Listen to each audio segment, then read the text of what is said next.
Ladies and gentlemen, welcome to the last evening in 2022. I have a very, very special guest with us this evening, ladies and gentlemen, all the way from Harlem, Tampa, Florida. Ladies and gentlemen, David Fernandez, aka Scarcity, aka Knowledge. Yo, peace. What's going on? How's everybody? How you doing How today? how we how we doing, sir? Doing good. I'm excited about this interview and I'm looking very forward to excited. this I discussion. just I really want to say thank you, man, for taking the time out of your day. I know we put together tightly, but I just want to thank your wife and your children and for you being patient and to take time with all the emotion, man, to sit down with us. No question. You know, it's all love on my part. So, man, let's just get right into it because we can try to roll this out, and we will do it, and it'll be one of the best gifts I'll ever have, for New Year's, man. Definitely just rolling into New Year's with a bang. So let's get right into it, man. Could you share just a little bit with the audience what it was like? You originally growing up in Harlem, New York City. Yes, sir. Yes, sir. So, yeah, just to start it off, I just want to say again, thank you for having me. And this is Scarcity. So I was born and raised in New York City, and in particular Harlem, New York, Upper East Side of Manhattan. And it was rocky because I was born in the late 70s, raised in the early 80s and 90s. So it was very rough. It was during the crack era, during the Reagan era. And it was pretty tough, man, growing up in the New York City schools and growing up in the shelter system as a child growing up in the foster care system and growing up in the shelter system was very rough in those days and time. So it was a roller coaster ride to say the least. And man, we're gonna bring a lot of light, a little bit of laughter rolling into the new year, but want to dig just a little deep. How old were you, man, if you don't mind sharing, when you first saw your first murder, and what was that experience like? First time I saw somebody die, I was 8 years old, I'm sorry to and it hear that, was man. rough. It changed. Yeah, no, it's okay. It changed the whole. It twisted my mindset because I had never thought that something like that would actually ever happen in real life. So I experienced a lot of trauma in the early stages of my life. So yeah, 8 years old, um, and a friend of mine actually jumped off a roof in Harlem, New York. So seeing that and seeing people get killed on the regular was very taxing on the brain and my psyche. So it was very rough, man. I don't know if I No, ever recovered from any of that, but we no, move man. on. We No, move on. no. I appreciate you being vulnerable, man, and sharing that. That's deep. Um, and I experienced trauma when I was younger. Nothing like that, but um and it rolls right into it, man. I have friends that I've interviewed before and good friends, around the DMV area. It rolls right into it though, man. Why do they call parts of New York City the concrete jungle? So the reason that they call New York City a concrete jungle is because it's literally like, a jungle in the sense that, there's concrete and there's buildings everywhere, right? And in particular, I'm from Manhattan, right? And there's a lot of high rises, but there's concrete everywhere. There's not a whole lot of grass and trees. Like you go to other parts of New York, you'll see beautiful trees. Not to say we have Central Park, right? And we have other parks, but for the most part, your day to day is concrete, right? It's really designed. It's a money making city, and it's very fast moving. So they call it the concrete jungle because that's literally what it is. It's a jungle, and that they try to gain control. And now with the gentrification and everything like that, it's a little bit more structured, but it's still a concrete jungle. It will always be that way. Versus now where I live in Florida, it's a little bit different. It's the lot of laid out landmass. New York is the concrete jungle, and you never know what's going to happen in the jungle. It's all types of characters and people that you may come across. So it's literally like being in the jungle. I'll share a story, man, if that's cool with you. Yes, sir. I remember I was with some friends from the DMV, DC, Maryland, Virginia area, and I remember we were in I think we were in Dykeman, Washington Heights area, and I had to take a piss really bad, and we were waiting in line, and they're trying to charge us an arm and a leg. We had girlfriends. There was like a good 10, 15 of us. And I remember I walked up the way, they had like, there some gated area that looked like they were doing some construction. And I was trying to take a piss, and I passed this guy, and I heard this guy say, it reminded me of Iraq and Afghanistan. He said he was on a cell phone. He said, yo, we got to get this guy tonight. Can you elaborate on what he was trying to? I mean, I know what he was trying to do, but that for you, that's just like normal conversation probably in that part of New York. Yeah, I mean, it goes back to your question about concrete jungle. You never know what's going to happen in the jungle. Everybody is untamed, especially like I said during the time that I was growing up, and even now, it's just a lot of times it can be looked at as a killing field. Now, it doesn't mean that there's not legit families and people that are good people. There's good people, working class people, but the street element has always been there. As long as I've been alive on the physical plane of my existence, it's always been rough. So somebody say they're gonna get you, that's a normal day. People stay strapped, razor blades in the mouth, firearm on them, whether it's legal or illegal, whatever, right? And you just gotta protect yourself. So that's a normal, like on the block and in the streets, that's a normal Right, thing. right. No, I appreciate it. Uh, and I've watched, and I told you I have a good friend from Washington Heights, so I got to experience, and like I just told you a little bit about it. Yeah, But yeah, the Heights is popping. The Heights is popping for sure. I used to yeah, live out there. Used to live out okay. there. So I watched, everybody watching, but being in that area, I feel, I felt privileged that got to be, and I don't look at, going out Iraq and Afghanistan. You know what I mean? You appreciate anywhere you go in life, because if you're staying in above ground, right, it's a good day. No, for sure, for sure. You got to count your blessings, man, Yeah. at all So times. I think there's a lot of really, really cool things, and people are like, oh, I'm not going there. But like you said, the comment of gentrifying these areas, I know they're doing it in Southeast DC. They're doing it all over the country. What I was gonna roll into next, man, I tell you, and we know some of the figures, some of the cats. Why do the Harlem guys, man? I like this. They take a lot of pride in this. Always have the nicest cars, jewelry, clothes, and the finest. They always find the finest women in New York City. Can you elaborate on that a little bit? Yeah, man. Manhattan keeps on making it.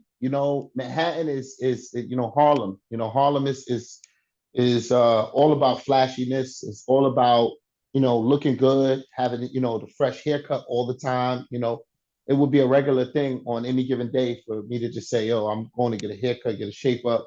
You do that 2, 3 times a week. Because you're constantly competing because it is such a concrete jungle in the sense that there's so many people there, right? You're talking about a place that has, you're talking about 10 million people, right, within my city. So it's like that's a lot in that small radius, right? And just think about it, man. We always want to look good because there's so much competition, and we always want to, drive the nicest cars, and it kind of comes with the territory. And it's just one of those things where, like, if you grow up in certain places, they eat certain foods. Well, if you grow up in Harlem, you definitely want to look fly, right? You definitely want to look good. You want to be lit. You want to be the person that gets all the attention, right? So it's one of those things where fashion comes by default. Right. It's like you born into it, right? Literally. Facts. Yeah, and you see it from such a young age. Everybody got this one got the new Jordans, and this one rolls up in the what I'm saying, the pink Ferrari, and this one got the yellow Yeah. Ferrari. And, Yeah. so everybody, it's we learn through associations and Right. assimilations. We assimilate through our associations. So we look around and we see all these people driving these cars, and you see all the women running to them, and they flock to them. You want to be like that, and you want to idolize that. So, product of your surroundings, and product of your Product environment. environment, right? And I didn't have this on here, man. I want to ask you, get your opinion on it. You got the Bronx, you got Brooklyn, you got Queens, you got downtown, midtown, and then you got the mob in the middle, right? The mob pretty much is in the middle. Correct me if I'm wrong, right? Or the mob was in Brooklyn too, Yeah, but right? there's 5 boroughs in total. So you got the Bronx, you got Harlem, which is Manhattan, right? Uptown, right? Yeah, Harlem is uptown, which is part of Manhattan, but that's Okay, all one. So Manhattan okay, is one borough. got you. The Bronx is another. Then you got Queens. You know what I mean? You got Staten Island.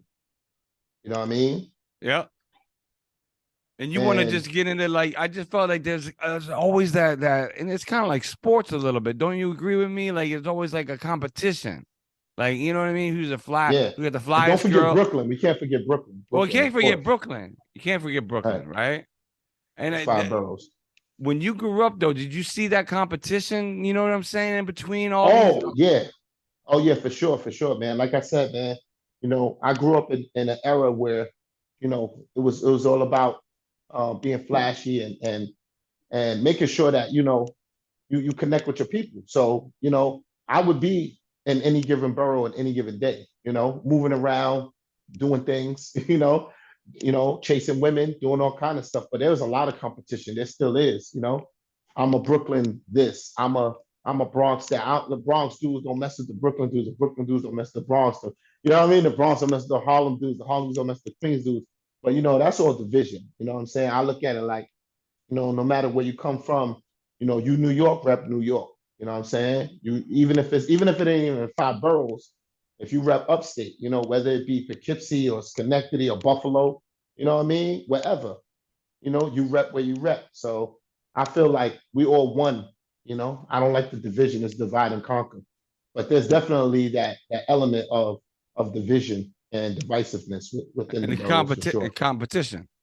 For sure, man. But And that I'm gonna get, happens on every level, right? absolutely, absolutely. I'm gonna get into it in a little bit, but what I wanted to know, I did a little bit digging in the research. 53 different aliases, not only from Scare City, Knowledge, More Money, More Problem. I mean, and the list goes on.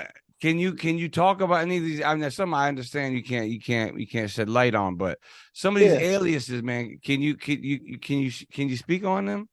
Yeah, I mean, again, like I said, I grew up at a very interesting time, and me being diverse and being involved in different religions and different paths and walks of life. Me being a young 5 percenter, me being in the Nation of Islam, me rolling with the Israelites at one point, me rolling with the Jehovah's Witness, me rolling with the street dudes, and being in this gang and in that gang, and in this crew and that crew, and then also, the aspect of my career as far as being a rap artist or a hip hop artist, right?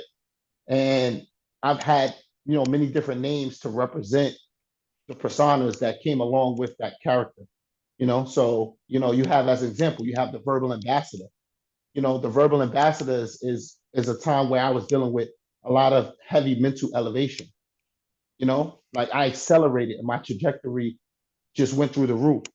So when you look at that, the verbal ambassador is dealing with, like, high levels of science and high levels of energy. So that type of knowledge is going to deal with a different character. Then you have scarcity, right? Which is the name that I go by now. Scarcity is like the combination of, the verbal ambassador as an example and knowledge combined into one character. You Wow, know, but wow. there's many more. I go by Speedy, I think I said I counted Speedy. 53. Yes, the So Speedy. They call me Skates. You know what I mean? skates. Knowledge. So Yeah, you had, Skates. oh man, Shout out to all my people in Poughkeepsie, you Poughkeepsie High School, all my people from bobbing, Poughkeepsie, PK. bobbing, you were bobbing and weaving.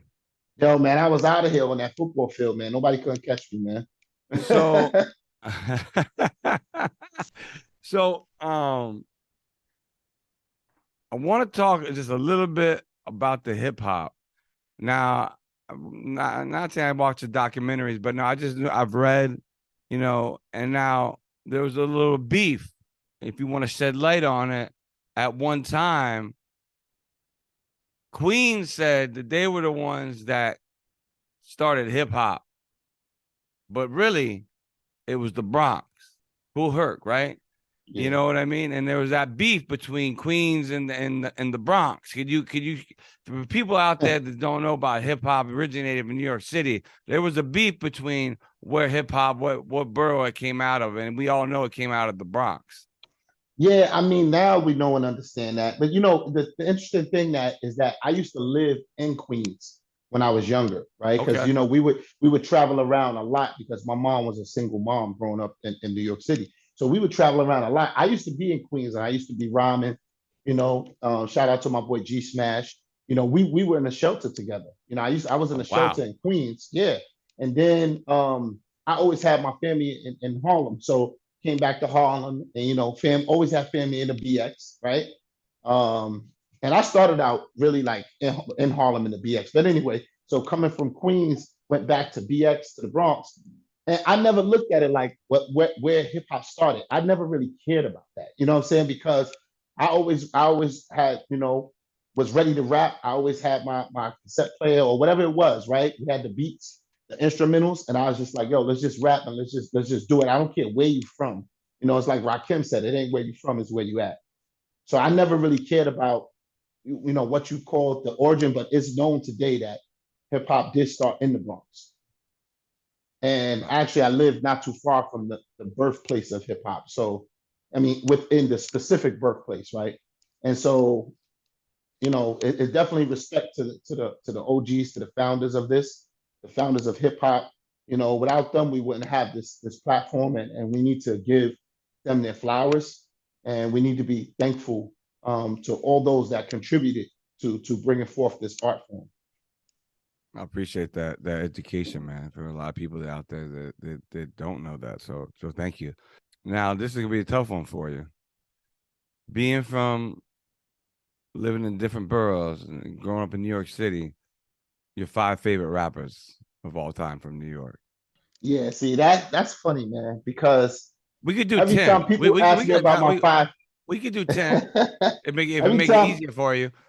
Yeah, man. It depends on what category, right? Because it's like when you say favorite rapper, there's just like there's so many, me growing up, I've listened to obviously, Biggie Smalls, Nas, KRS-One, Rakim, of course, Raekwon, the chef, RZA, um, you name it, man. A Big Pun, the list goes on. But I also was inspired by my own team, a team that me and my brothers we formed called Seven Set, and Okay.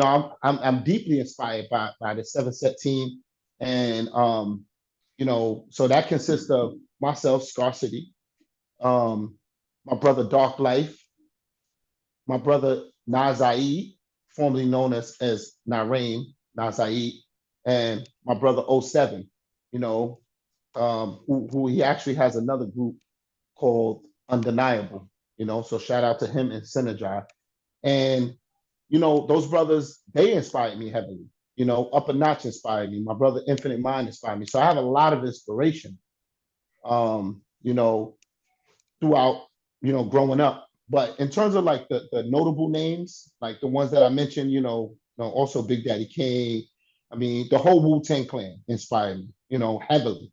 Dipset inspired me, Cameron, what I'm saying, Jim Jones, Bird Gang. It Jewels. goes on and on, man. Yeah, yeah. Joel Santana, what I'm saying? That whole, whether I'm older than them, they older than me, whether they're younger or older, it doesn't matter. Like Then you got to think about the Bronx, man. Not that. I mean, I was talking when I did an earlier interview, man. I remember a friend of mine. We sat down here and we were talking about the Bronx. You got man, Big Pun, Fat Joe, man. Fat Joe and Big Pun, man. That Jenny. Fat Joe Remember was, yeah, Jenny Jenny? from the block, J Lo.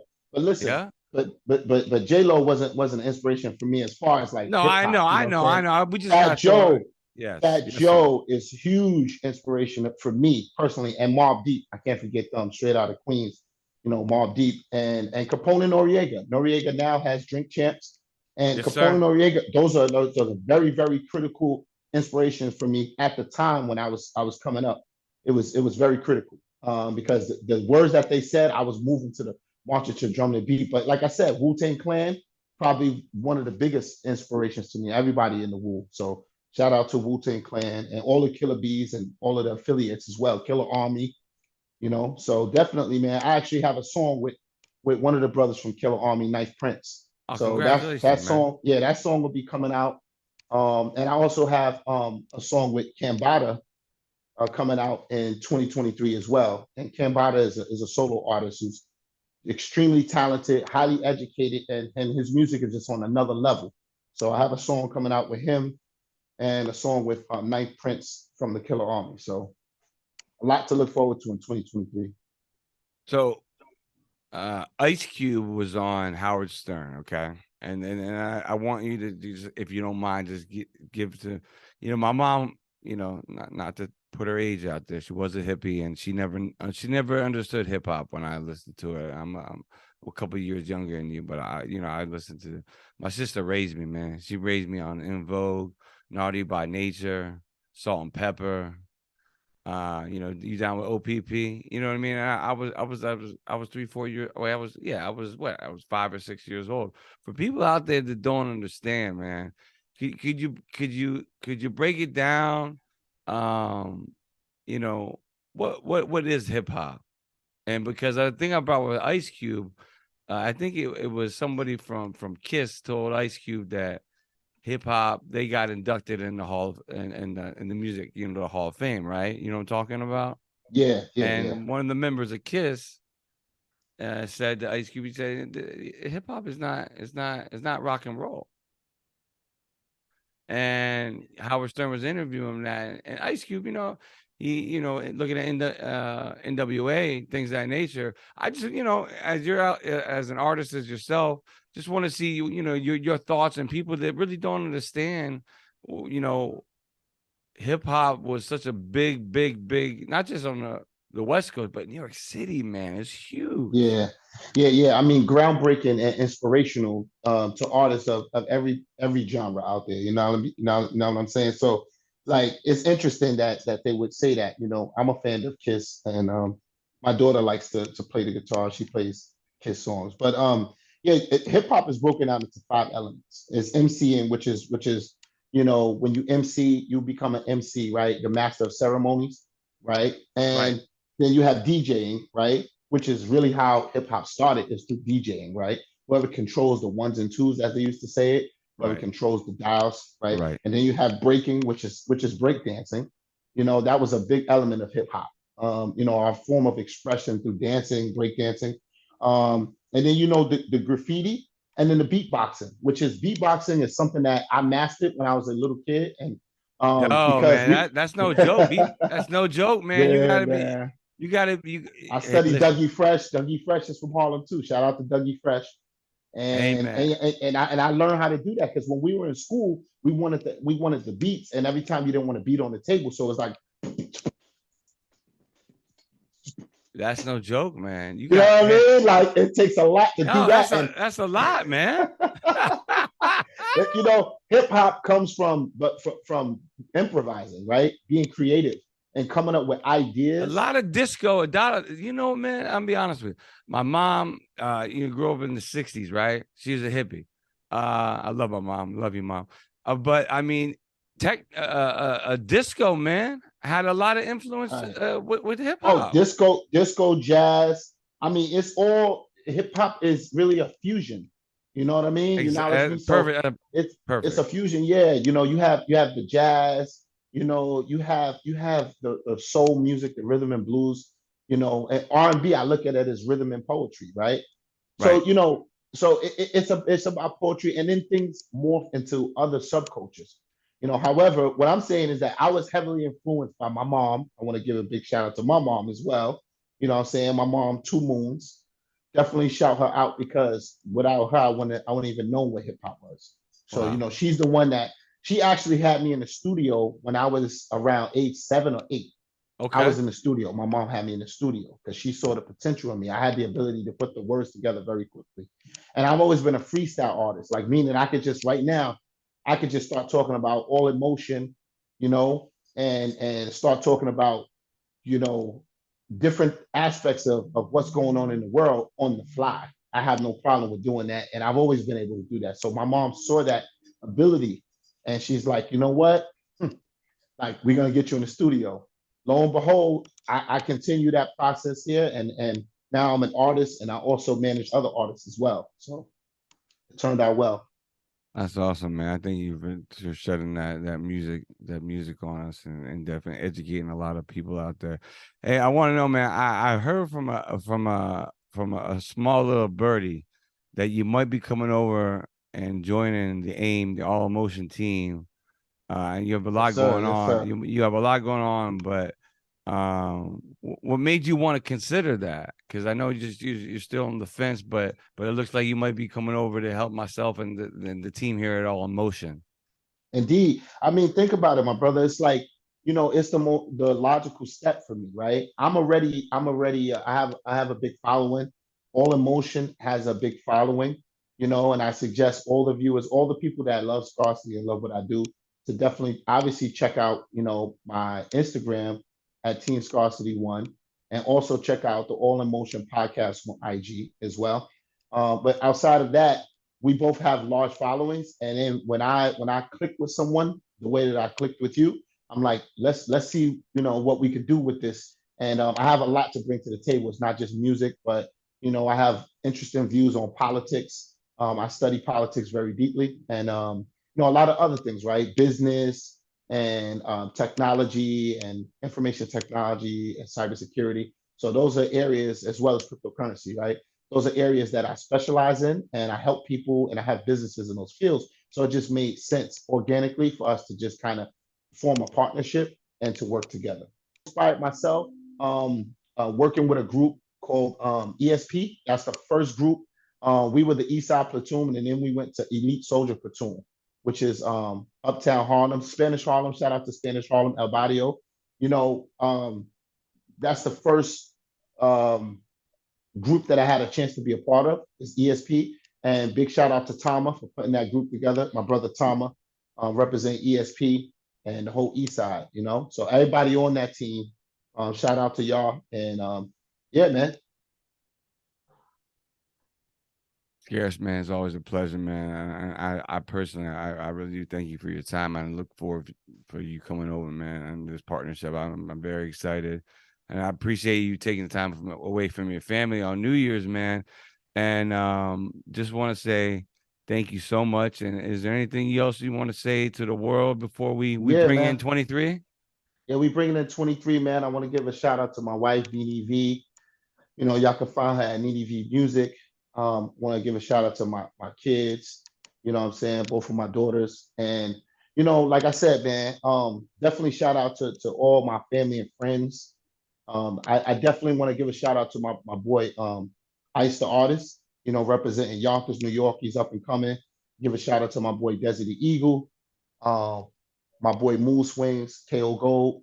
And it's all love, man. Gonna be doing some great things, and All Emotion is Shout here to out to All stay. Emotion. Shout out All All Emotion. a huge shout out to All Emotion for putting this together. Thank you for interviewing me, and definitely, man, looking forward to some great things in 2023, man. Putting a lot of positive energy into the universe. So I'm looking to receive that back, and it's gonna be a great year.